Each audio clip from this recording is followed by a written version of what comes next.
Hi friends, എല്ലാവർക്കും പുതിയ വീഡിയോയിലേക്ക് സ്വാഗതം. ഇന്നത്തെ ടോപ്പിക് എന്താ വെച്ചാൽ കൊല്ലത്തെ ചെറുക്കൻ എങ്ങനെ പത്തനംതിട്ടയിൽ നിന്ന് പെണ്ണ് കിട്ടി എന്നുള്ളതാണ് കേട്ടോ. എങ്ങനെയാണ് ഞങ്ങൾ തമ്മിൽ കണ്ടുമുട്ടിയത്, ഞങ്ങളുടെ ലവ് മാരേജ് ആയിരുന്നോ എന്നൊക്കെ ഉള്ളതിനുള്ളൊരു ഉത്തരവാണ് കേട്ടോ. ഇവിടെ ഉള്ളവർ തന്നെ ഞങ്ങളോട് പറഞ്ഞിട്ടുണ്ട് ഞങ്ങളുടെ ലവ് മാരേജ് അല്ലായിരുന്നോ എന്നൊക്കെ ചോദിച്ചിട്ടുണ്ട് കേട്ടോ. എങ്ങനെയാണെന്നുള്ളത് ഞാൻ പറയാം. അപ്പം പറയുമ്പോൾ ആദ്യം തൊട്ടേ പറയണമല്ലോ. 2017 ഏപ്രിൽ മാസത്തിൽ നമ്മുടെ ഈ കൊല്ലത്തു നിന്ന് ഞങ്ങളുടെ പത്തനംതിട്ട മേക്കടൂർ എന്ന എൻ്റെ സ്ഥലത്തോട്ട് ഒരു ആലോചനയായിട്ട് ഒരാൾ വന്നു. അങ്ങനെ ആലോചനയായിട്ട് വന്ന് ഇവർ വീട്ടിൽ നിന്ന് ആരുമല്ല കേട്ടോ, അല്ലാതെ ബ്രോക്കറായിട്ട് ഒരു ആൾ വന്നതാണ്. അത് നമ്മുടെ ബന്ധുവായിരുന്നു. അങ്ങനെ വീട്ടിൽ വന്നു. ആദ്യം പറഞ്ഞില്ല ഈ ആലോചനയും കൊണ്ട് വരുവാന്നുള്ള കാര്യം. പറയാഞ്ഞതിൻ്റെ മെയിൻ കാര്യം എൻ്റെ അച്ഛൻ മരിച്ചിട്ട് 2-3 മാസം ആയിട്ടുള്ളായിരുന്നു ഇവർ വരുന്ന സമയത്ത്. അപ്പം നമ്മളടുത്ത് പറയുമ്പോൾ നമ്മളെങ്ങനെ പ്രതികരിക്കും എന്നുള്ളതൊന്നും അവർക്ക് അറിയത്തില്ലല്ലോ.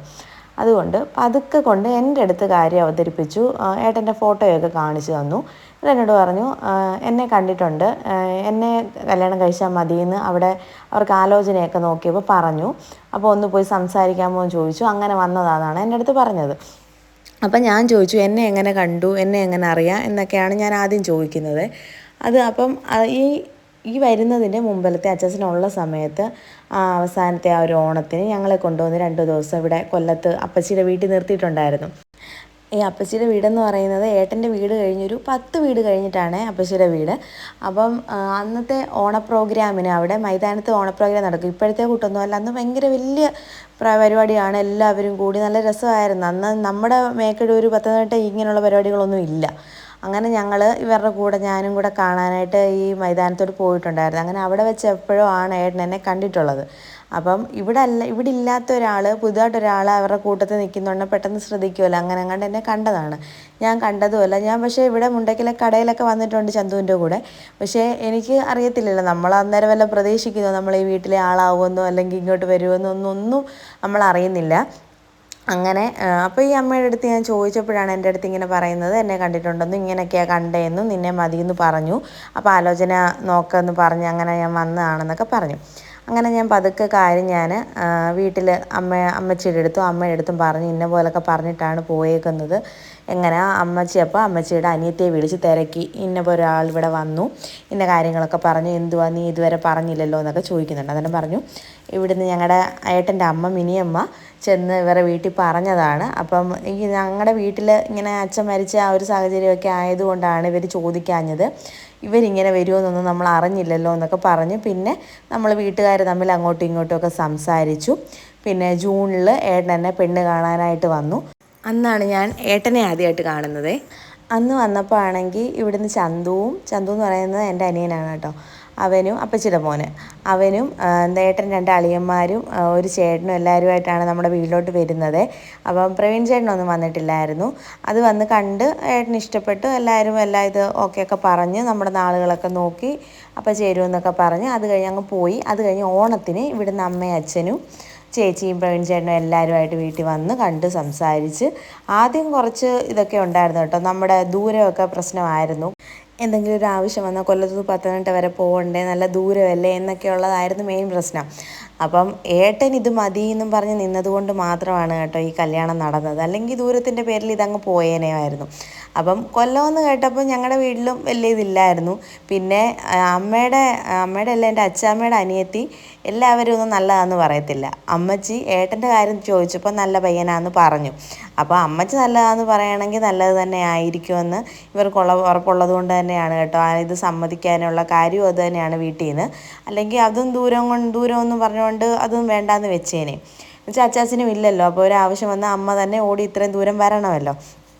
അങ്ങനെ എന്തുവായാലും എല്ലാവരും അങ്ങോട്ടും ഇങ്ങോട്ടും എല്ലാം സംസാരിച്ച് ഏട്ടനും ഇത് മതിയെന്ന് പറഞ്ഞു. ഏത് ദിവസം ഞങ്ങൾ ആലോചനയെല്ലാം കഴിഞ്ഞ് ഇഷ്ടപ്പെട്ടൊക്കെ കഴിഞ്ഞപ്പോൾ അങ്ങോട്ടും ഇങ്ങോട്ടും വിളിക്കുകയും പറയുകയൊക്കെ ചെയ്യുമായിരുന്നു. 1 വർഷത്തോളം ഞങ്ങൾ പ്രണയിക്കുക തന്നെ ചെയ്തു. പ്രണയവിവാഹമാണോ എന്ന് ചോദിച്ചാൽ അങ്ങനെയാണെന്ന് ഞാൻ പറയും. എന്നുവെച്ചാൽ അച്ചാച്ചൻ മരിച്ച് 1 വർഷം കഴിഞ്ഞിട്ട് ഞങ്ങൾക്ക് കല്യാണം നടത്താൻ പറ്റത്തുള്ളല്ലോ. അപ്പോൾ അതെല്ലാം കഴിഞ്ഞ് എൻ്റെ ഡിഗ്രിയും കഴിഞ്ഞതിന് ശേഷമാണ് കല്യാണം നടത്തുന്നത്. ഞങ്ങളുടെ കല്യാണം ഏപ്രിൽ 9-ാം തീയതി ആയിരുന്നു. അപ്പം 1 വർഷത്തോളം അത്രയും ഗ്യാപ്പ് നമുക്കുണ്ടായിരുന്നു. അങ്ങനെ ഇതിനിടയ്ക്ക് ഇവരെല്ലാവരും കൂടെ ഒന്ന് വന്നു കേട്ടോ. പക്ഷെ നിശ്ചയമായിട്ട് നമുക്ക് നടത്താൻ പറ്റത്തില്ലല്ലോ, ചടങ്ങുകൾ നടത്താൻ പറ്റാത്തത് കൊണ്ട് ഡിസംബർ 25 ക്രിസ്മസിൻ്റെ അന്നാണ് എല്ലാവരുമായിട്ട് വന്നത്. അന്ന് എല്ലാവരും വന്ന് ഫുഡൊക്കെ കഴിച്ച് ഉച്ചയായപ്പോഴത്തേക്ക് തിരിച്ചു പോന്നിട്ടുണ്ടായിരുന്നു. മോതിരം മാറിയില്ല എന്നുള്ളത് മാത്രമേ ഉള്ളായിരുന്നു കേട്ടോ, അല്ലെങ്കിൽ ഒരു നിശ്ചയം തന്നെയായിരുന്നു അവിടെ നടന്നത്. അതുപോലെ എല്ലാ ആൾക്കാരും വന്നിട്ടുണ്ടായിരുന്നു. ഈ ഒരു വർഷത്തിനിടയിൽ ഞങ്ങൾ 5 വട്ടം അല്ലെങ്കിൽ 6 വട്ടം അതിൽ കൂടുതൽ ഞങ്ങൾ കണ്ടിട്ടില്ല. നമ്മളിത്ര ദൂരമായതുകൊണ്ട് തന്നെ പെണ്ണ് കാണാനായിട്ട് തന്നെ ഇവരെല്ലാവരും കൂടെ തന്നെ 3 വട്ടമായിട്ടൊക്കെ വന്നു കേട്ടോ. ആദ്യം ഫ്രണ്ട്സ് ഇവർ അളിയന്മാരെല്ലാവരുമായിട്ട് വന്നു. അത് കഴിഞ്ഞിട്ട് വീട്ടിൽ നിന്ന് അമ്മയും അച്ഛനും എല്ലാവരുമായിട്ട് വന്നു. പിന്നെ കുടുംബക്കാരെല്ലാവരുമായിട്ട് വന്നു. പിന്നെ ആണെങ്കിൽ എൻ്റെ അച്ഛൻ്റെ ആണ്ടിന് വന്നു. പിന്നെ ബർത്ത്ഡേക്ക് വന്നു. അങ്ങനെയൊക്കെ വന്നതല്ലാതെ അല്ലാതൊന്നും വന്നിട്ട് കണ്ടിട്ടൊന്നും ഇല്ലായിരുന്നു ഞങ്ങൾ തമ്മിൽ.